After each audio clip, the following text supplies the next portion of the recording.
Hello, कैसे हैं आप सभी लोग। Welcome welcome welcome. नया साल नई एनर्जी के साथ आया है ना। 3 जनवरी फ्राइडे। तो चलिए शुरू करते हैं द हिंदू एडिटोरियल। बहुत अमेजिंग सेशन है। जो आज का पैराग्राफ है वो अच्छे लेवल का है, लेकिन आप रीड करोगे तो आपको मजे आ जाएंगे। ठीक है, दिमाग खुल जाएगा एकदम से। तो चलिए पढ़ते हैं। सिलेक्शन मैगजीन का डेटा मैं निकाल रही हूँ। मुझे बहुत अच्छा लगा ये जानकर। मैंने जब कॉमेंट देखा ना, 200 कॉमेंट्स आ चुके थे। ठीक है, मैंने जब लास्ट देखा था तो मुझे बहुत बहुत ज्यादा खुशी हुई। तो ये सिलेक्शन मैगजीन अभी भी डेली ही आपको मिलेगी। मुझे सच में ऐसा लगा था कि आप लोगों ने इसको लगाना ही बंद कर दिया है। तो जब लगाना बंद कर दिया है तो देने का क्या मतलब। पर मैंने कल देखा जब आपका रिस्पॉन्स, अच्छा रिस्पॉन्स आया है। So that's something very nice. बहुत बढ़िया, बहुत अच्छे कॉमेंट्स किए आपने। इसका भी और वो जो मैं मेमोरी रिटेंशन के वर्ड्स बताती हूँ ना, आंसर एनी 3, वो भी बहुत तगड़ा रिस्पॉन्स आया कॉमेंट्स का। Why I am very happy. So this is my Telegram. इसी पे आपको सिलेक्शन मैगजीन मिलती है। इस तरीके से सब लोग आंसर कर रहे हैं बड़े बड़े। मुझे बहुत अच्छा लगा देख के। और आपको डिफरेंस फील होगा। ये एक गुरु का आशीर्वाद है। जितने लोग कमेंट्स करते हैं ना भर भर के, that is not only comments, वो मेरी बातें हैं जो आप लोग मान रहे हो। और गुरु की बात मानना कभी भी व्यर्थ नहीं जाता है ना।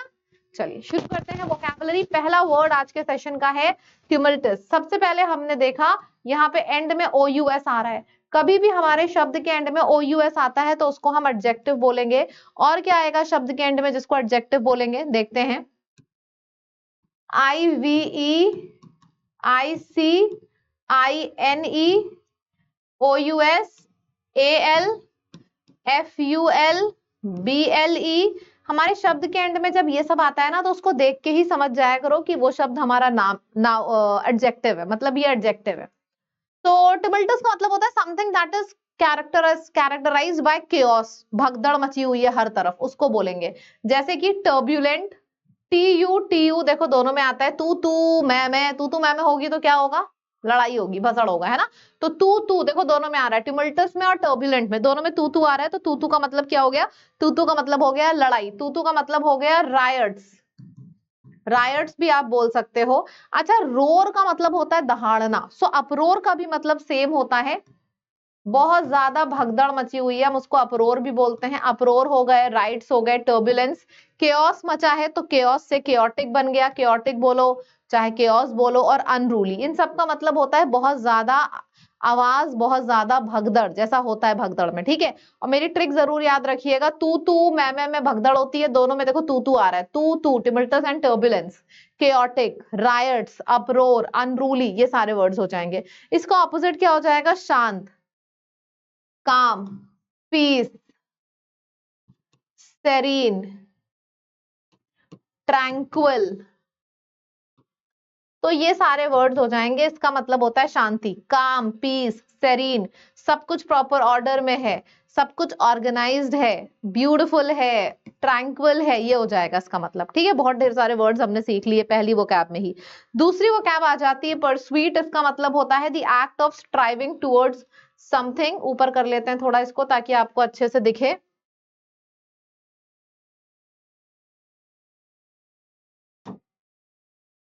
ठीक है, दिख रहा है अच्छे से। चलो, तो यहाँ पे क्या आ जाता है आपका। ठीक है, तो परस्यूट का परस्यूट इसका मतलब होता है पीछा करना, प्रयास करना। Act of striving toward something, किसी चीज को चेज करना। जैसे होता है ना कि मैंने हार मान ली, और एक साइड होता है मैंने हार नहीं मानी, मैं करती रही, I kept on chasing it. मन में विचार होना, क्वेश्चन होना, क्वेस्ट होना। जब किसी चीज का क्वेस्ट होता है तो आप उसका पीछा करते रहते हो। ठीक है, तो क्वेस्ट हो गया, चेज हो गया, एंडेवर हो गया, परस्वीट हो गया। परस्वीट नहीं, परस्यूट हो गया। इन सब का मतलब होता है पीछा करना। ऑपोजिट हो जाएगा छोड़ देना। एक तरफ आप पीछा कर रहे हो, एक तरफ आप छोड़ दे रहे हो। कहते हैं विड्रॉ करना। विड्रॉ करना, हार मान लेना, सरेंडर कर देना, अवॉइड कर देना, गिव इन कर देना। गिव इन का भी मतलब होता है सरेंडर करना। तो गिव इन हो गया, रिट्रीट हो गया। अच्छा, एक चीज याद रखो, रिट्रीट और रीएटरेट दोनों अलग अलग होता है। रिट्रीट का मतलब होता है कि आप बैकआउट कर लिया है, गिव इन कर लिया है, सरेंडर कर दिया है। और रीएटरेट का मतलब होता है किसी चीज को दोबारा से अटर करना, री अटर करना। सो री अटर से रीएटरेट बना है। ठीक है, चलो आगे बढ़ते हैं। प्रिकेरियस, देखो सबसे पहले कभी भी डेंजरस या फिर इनसिक्योर होने की बात होगी तो कुछ शब्द हैं जो तुरंत लिखिएगा। पहले आ जाता है आपका पेरिल, फिर आ जाता है इम्पेरिल, सो पेरिल हो गया, इम्पेरिल हो गया, डेंजरस हो गया, डेंजरस हो गया, रिस्की हो गया, dangerous, risky, hazardous, dangerous, risky, hazardous, peril, imperil, precarious, ये सारे वर्ड्स हो गए। हमेशा ना फ्लो में बोला करो, जैसे डेंजरस तो दिमाग से निकाल ही दो, हमेशा क्या बोला करो, peril, imperil, precarious, risky, hazardous, ये सब बोला करो। इनसिक्योर, ये सारे सिनोनिम्स हो जाएंगे, ठीक है। ऑपोजिट क्या हो जाएगा, बहुत ही ज्यादा सेफ, बहुत ही ज्यादा स्टेबल, बहुत ही ज्यादा सिक्योर्ड, ठीक है। चलो नेक्स्ट वर्ड है, नेक्स्ट वर्ड पे आ जाते हैं, रैटल्ड। रैटल्ड वर्ड का मतलब होता है घबराना, मतलब made someone nervous, worried, rattled. किसी न्यूज ने, जैसे उसके संग बहुत बुरा हुआ यार, अचानक से उसके पास न्यूज आ गई and she was shattered, rattled, shattered मतलब बिल्कुल बिल्कुल वो कहते हैं ना घबरा गई वो न्यूज सुन के, बॉडी शेक करने लगी। जब कोई बहुत गंदी खबर किसी को मिल जाती है तो इंसान संभाल नहीं पाता है, बॉडी रिएक्ट करने लगती है, like the shaking, rattling, this is shaking, shaking. Settled नहीं है, बैलेंस्ड नहीं है, अनसेटल्ड, अनबैलेंस्ड, फ्लस्टर्ड। तो इन सब का मतलब होता है कि बॉडी अपने बैलेंस में नहीं है, क्योंकि उसने कुछ ऐसा सुन लिया कि वो शेक करी जा रही है बॉडी आपकी, ठीक है। सो उसको बोलते हैं शेक करना। ऑपोजिट तो वही है, काम, सेटल्ड, बैलेंस्ड, एकदम बढ़िया से, ये ऑपोजिट हो जाएगा। नेक्स्ट है कॉन्फ्लुएंस। देखो कॉन्फ्लुएंस का मतलब क्या होता है समझ लेना सभी लोग। कॉन्फ्लुएंस का मतलब होता है अ मीटिंग और मर्जिंग ऑफ टू और मोर थिंग्स। कॉन्फ्लुएंस, जैसे मीटिंग होती है, मीटिंग में दो लोग मिलते हैं, बात करते हैं, डिस्कशन होता है, वैसे मीटिंग है, डिस्कशन है, उसी तरीके से कॉन्फ्लुएंस है, ठीक है। जब भी कॉन्फ्लुएंस की बात होती है, मेरे दिमाग में दो वर्ड्स अपने आप आते हैं जिनका कॉन्फ्लुएंस से कोई लेना देना नहीं है, फिर भी मैं लिख देती हूँ। पहला हो जाएगा इन्फ्लुएंस, पहला हो जाएगा इन्फ्लुएंस, दूसरा हो जाएगा आपका वो एक बहुत वर्ड है जो अमीर समृद्धि से बना है, एफ्लुएंस, एफ्लुएंस, ठीक है, एफ्लुएंस हो जाएगा। सो इन्फ्लुएंस हो गया, एफ्लुएंस हो गया, ऑप्यूलेंस हो गया। तो इन दोनों का मतलब तो होता है अमीरी, इन्फ्लुएंस का मतलब होता है प्रभाव, लेकिन इन सब का कॉन्फ्लुएंस से कोई लेना देना नहीं है। सिमिलर वर्ड्स थे तो मैंने लिख दिए ताकि आप कभी भी रिवाइज करो तो सब सिमिलर एक साथ रिवाइज हो जाए। कॉन्फ्लुएंस का मतलब होता है meeting, junction, two people are merging with each other, they are uniting, unity हो गई, फ्रेंडशिप हो गई, ठीक है। ऑपोजिट क्या हो गया, अलग अलग, सेग्रीगेटेड, सेपरेटेड, डिवाइडेड, ये सब हो जाएगा। डाइवर्जेंस, ये हो जाएगा ऑपोजिट। आउटफ्लो का मतलब होता है बाहर के तरफ प्रवाह, इनफ्लो का मतलब होता है अंदर की तरफ प्रवाह। मनी वॉज इनफ्लोड, मतलब मनी इस कंट्री के अंदर आ रहा था, सारी बाहर की फॉरेन कंट्रीज इंडिया में पैसे लगा रही हैं तो इनफ्लो हो गया। वो सारी फॉरेन कंट्रीज इंडिया में देख रही है नुकसान है तो अपना पैसे बाहर निकाल रही है, सो this is outflow of money. So inflow और आउटफ्लो इसको बोलते हैं, ठीक है। बाहर जाने को, इन आउटफ्लो को बाहर जाना बोलते हैं, यानी कि एग्रेस हो गया, डिस्चार्ज हो गया, या फिर आउटफ्लो की तरह आउटपोरिंग भी हो गया, ठीक है। चलिए इसका एंटोनिम हो गया इनफ्लो, इनफ्लो से बना है इनफ्लक्स हो गया, inflow, influx, intake, outflow, outflux, inflow, influx, ठीक है। चलिए आगे बढ़ते हैं, हेडविंड। हेडविंड का मतलब क्या है इसको भी देख लेते हैं, समझो। हेडविंड का मतलब है a wind blowing directly against the direction. I am moving in this direction, मेरा हेड इधर की तरफ चल रहा है, विंड भी इधर की तरफ चल रही है, तो ये हो जाएगा wind is moving in my direction. अब मैं इधर की तरफ चल रही हूँ लेकिन विंड ऑपोजिट मूव कर रही है, तो विंड क्या करेगी, मुझे आगे बढ़ने नहीं देगी, पीछे की तरफ मुझे ऐसे धक्का देगी। हवा ऐसे चल रही है तो मैं आगे नहीं बढ़ पाऊंगी, पीछे की तरफ ऐसे मुझे धक्का देगी विंड। सो हेडविंड का मतलब क्या हो गया, पीछे की तरफ धक्का देना, यानी कि आपके ऑपोजिट विंड आ गई है ना, आपको रुकाव लगा देना, बाधाएं लगा देना, ऑब्स्टिकल्स, रिस्ट्रिक्शंस, ऑपोजिशंस, बाउंड्रीज लगा देना, ठीक है, ये सारा होता है। और आई से शुरू होने वाले तीन वर्ड्स तो आपको पता ही है बाधा के, वो तो लिख ही दीजिए फिलहाल। क्या क्या हो जाएगा, impede, impasse, inhibit, hindrance, hindrance हो गया, हर्डल हो गया, hindrance, hurdle, impede, impasse, inhibit. Opposite हो गया टेल विंड, जैसे हेड विंड हमें रोकती है, टेल विंड हमें उसी डायरेक्शन में मूव कराती है। सो हेडविंड एंड टेलविंड ऑपोजिट हैं। असिस्टेंस देना, सपोर्ट देना। टेलविंड असिस्टेंस देती है, सपोर्ट देती है। हेडविंड रुकावट डालती है। ठीक है, चलिए। नज्ड का मतलब होता है किसी को पुश करना आगे की तरफ। अब देखो पुश दो तरीके से होता है, एक तो धक्का देने वाला पुश होता है और एक पुश होता है किसी को इनकरेज करना। ठीक है, तो नज को हम दो तरीके से यूज करते हैं। नज्ड का मतलब धक्का देना भी होता है, लिटरल मीनिंग, और इसका एक मीनिंग ये भी होता है किसी को इनकरेज करना, सही डायरेक्शन में पुश करना। तो इसका ऑपोजिट क्या हो जाएगा? डिस्करेज करना या फिर किसी के ऊपर रिस्ट्रिक्शंस लगाना, किसी को पुल करना। तो nudged is this, pulling is this. Nudged is encourage and pulling is discourage. Makeup का मतलब होता है दो लोगों में आपस में लड़ाई है, finally they made up with each other, मतलब उन्होंने पैचअप कर लिया। तो makeup is a kind of patch up. Make out का मतलब होता है अंडरस्टैंड और distinguish something clearly. I couldn't make out what he was saying, मतलब सामने वाले व्यक्ति ने कुछ बोला, आपको समझ में नहीं आया, तो आप क्या बोलोगे? भाई मुझे समझ में नहीं आया तुमने क्या बोला, दोबारा से बोलना। सो उसको बोलेंगे I couldn't make out, please repeat. Make over का मतलब होता है transfer ownership to improve the appearance of something. Complete makeover, मुझे इसका कंप्लीट मेकओवर कराना है। इसका मतलब कि पहले ऐसी लगती थी, इसके बाल छोटे कर दो, ड्रेस अच्छी कर दो, इसको पूरा चेंज कर दो, ट्रांसफॉर्म कर दो। ट्रांसफॉर्म करना इज मेकओवर। मेक आउट करना इज मुझे समझ में नहीं आया, आई कुडंट मेक आउट। मेकअप करना इज लड़ाई हो गई थी आपस में, पैचअप कर लेना। अप वाले वर्ड्स वैसे भी पैचअप से रिलेटेड है, patch up, makeup. Break new grounds का मतलब होता है to do something very innovative. To sky the limit का मतलब होता है स्काई इज माई लिमिट, मतलब कि देयर इज नो लिमिट, मैं जितनी मेहनत करूंगी उतना रिजल्ट आएगा, sky is the limit. Hit the jackpot का मतलब होता है कि सबसे बड़ा जो यहाँ पे प्राइज है वो आपको मिल गया है, I hit the jackpot. Confidence booster, पहले दूसरे क्वेश्चन आपके सामने है, एकदम स्पीड में आंसर करिएगा और बताइएगा करेक्ट आंसर क्या है, जल्दी से।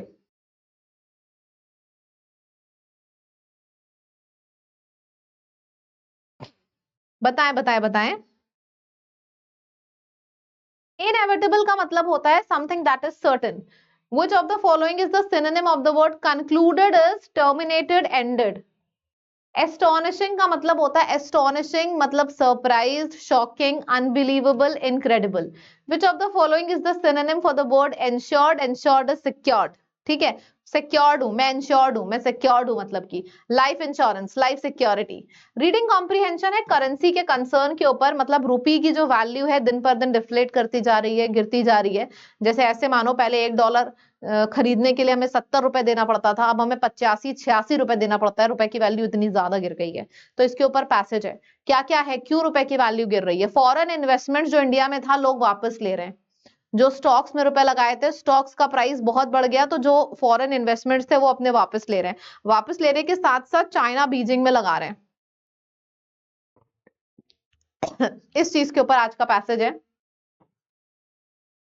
सिलेक्शन मैगजीन में आपको पूरा पैसेज बढ़िया से लिखे हुए दिखता ही है, तो आप इसका ना स्क्रीनशॉट मत लिया करो, बस ध्यान दिया करो कि मैं किस तरीके से लाइन का मीनिंग निकालती हूं, ताकि वो तरीका आप भी सीख पाओ।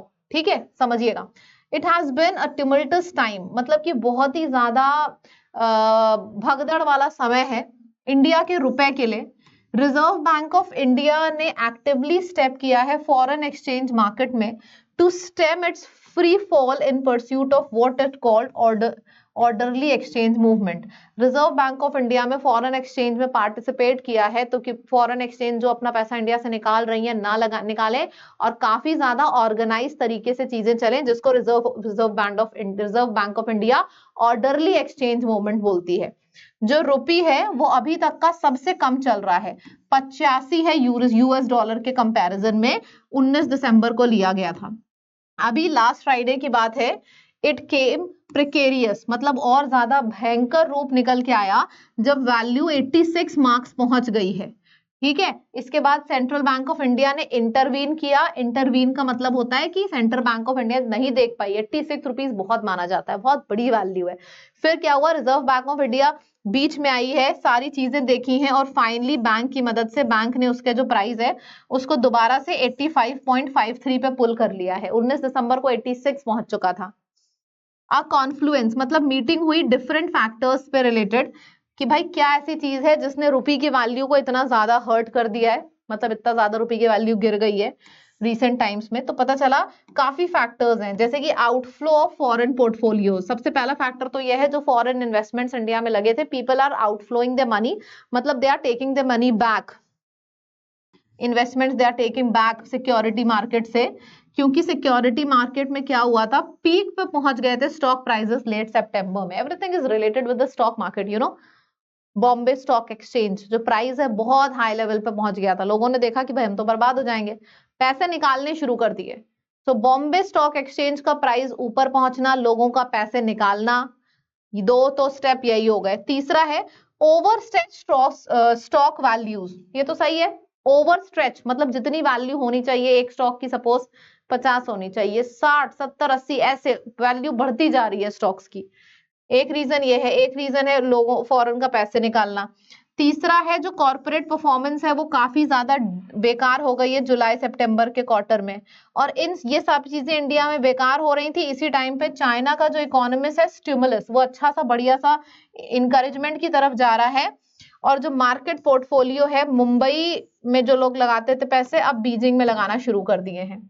ये पॉइंट फैक्टर बहुत इंपॉर्टेंट है कि भाई पैसे गिरने का मेन कारण क्या है। कारण ये है, फिर लोगों ने देखा कि भाई चेन्नई में चाइना में तो फायदा हो रहा है, तो मुंबई से हटा के अपना पैसा बीजिंग में लगा दिया। डोनाल्ड ट्रंप का जो फैक्टर है, added fresh headwind, fresh headwinds यानी कि फ्रेश हर्डल्स ऐड किए डोनाल्ड ट्रंप ने, मतलब ऑलरेडी ये सब चीजें चली रही थी, तो डोनाल्ड ट्रंप ने क्या किया, और ज्यादा बाधाएं ऐड कर दी।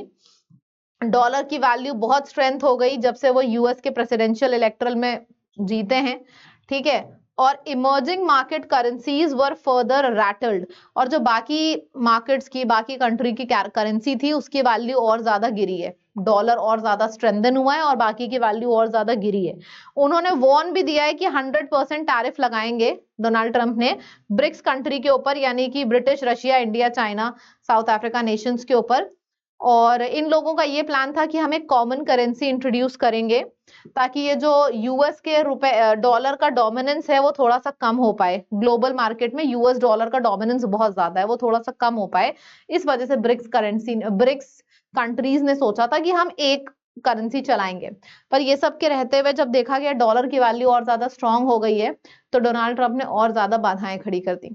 ऑलरेडी रुपए की वैल्यू गिर रही थी, इसकी वजह से और ज्यादा प्रॉब्लम में आ गया, ठीक है। तो देखो समरी क्लियर है ना, समरी क्लियर है ना कि भाई आरबीआई ने मीटिंग रखी, रुपए की वैल्यू बहुत गिरती जा रही थी, 86 पहुंच गई, तो फाइनल 85.53 तक पहुंचाया मीटिंग के बाद। अब रुपए की वैल्यू इतनी कम होने के रीजन क्या है, सबसे पहला तो रीजन ये है कि फॉरेन इन्वेस्टमेंट्स लोग क्या कर रहे हैं, मुंबई से हटा के बीजिंग में लगा रहे हैं।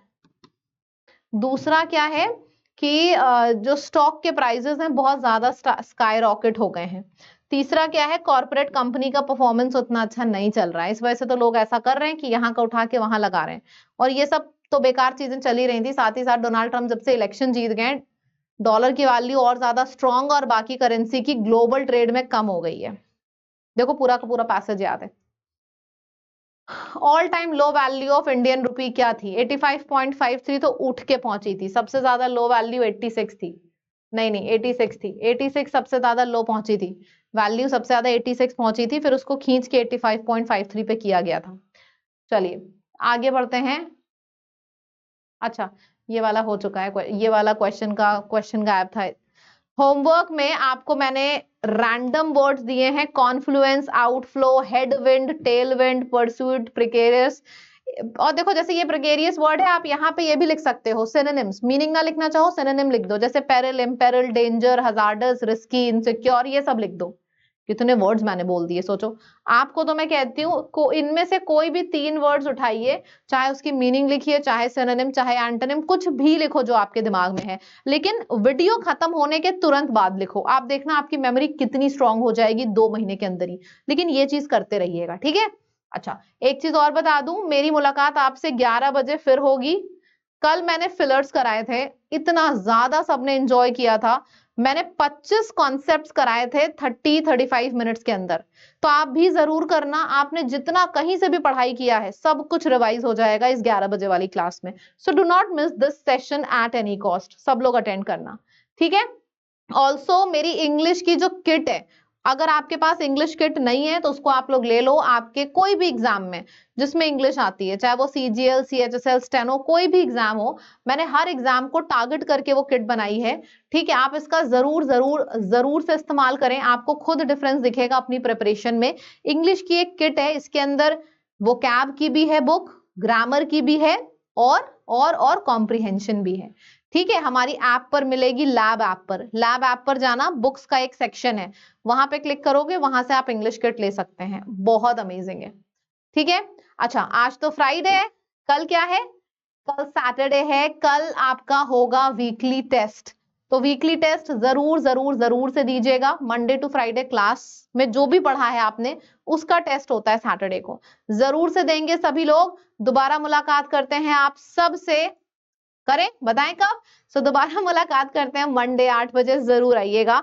Tata bye bye, take care everyone.